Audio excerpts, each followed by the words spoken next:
Howdy ceramics, this is Mrs. Pennick. I'm going to talk you through your toolkits for ceramics.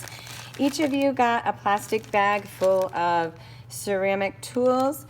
What we are going to be using here at school is this gem right here. That's our slip. We'll look at that in a second. And some sponges. So let's take a look through our toolkit. So what's going to come with your toolkit is the student handbook, which has a lot of great information about just a variety of things like how to create a pinch pot, what the stages of clay are. You're going to be getting a sketchbook so that you can work on sketches in class and at home. And you're all going to be getting 25 pounds of clay. This is your own clay and you do need to take care of it. What comes in your bag? So we have little sea sponges here. They are very good for working on the surface of your piece, working on texture for your piece, making sure everything is nice and smooth out too. So we also have some brushes here. You should have gotten two. This goes along with your slip or for your glazing, depending on where you're working. For those of you who are going to be working here, the slip is most often used with these brushes. This is our clay slip. I'll give you a quick recipe for clay slip. It's called take a yogurt container that's empty with a lid or any kind of container with a lid. And you're going to put clay in it and then add water. And voila, you have slip. It's one of the easiest recipes to follow. As long as it's kind of watery like this, it'll work perfectly. We call it clay glue in the biz.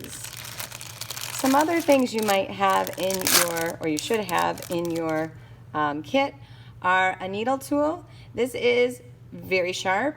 I want you to take very good care of this, and it should only be used on the clay. It is used for evening out the tops of your clay pieces, never used for scoring. This is a very, very pointy tip right here. And so if you use it for scoring, chances are you're going to cut way down into your clay, and that is not going to make you happy in the end because it might lead to cracks. We also have a loop tool.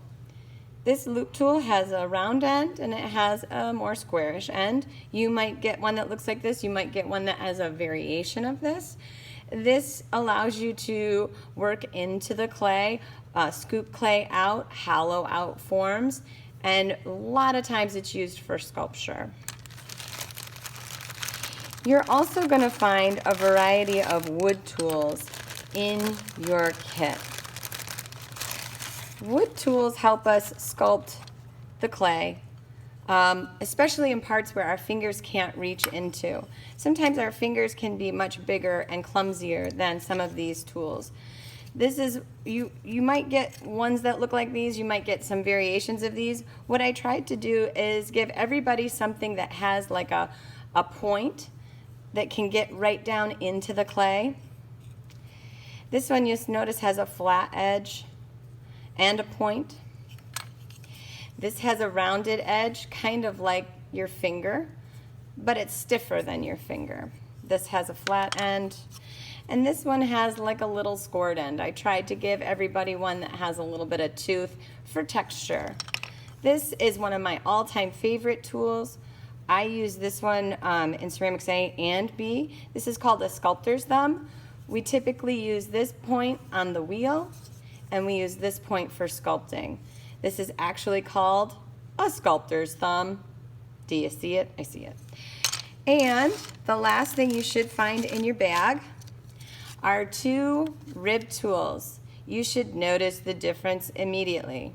One of mine is completely dirty and the other one is clean. But other than that, they're both shaped like little kidneys or ribs, and one of them has a serrated edge. This is incredibly sharp. Don't rub your finger along it because you will probably cut yourself, so be very careful with this. This is going to be our tool that we use for scoring and adding texture. And this smooth rib is what we're going to use for smoothing out.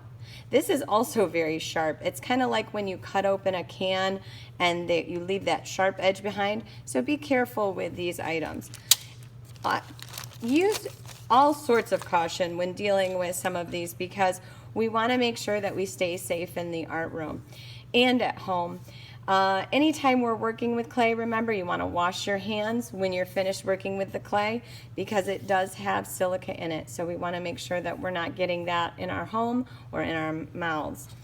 That's it for the tools.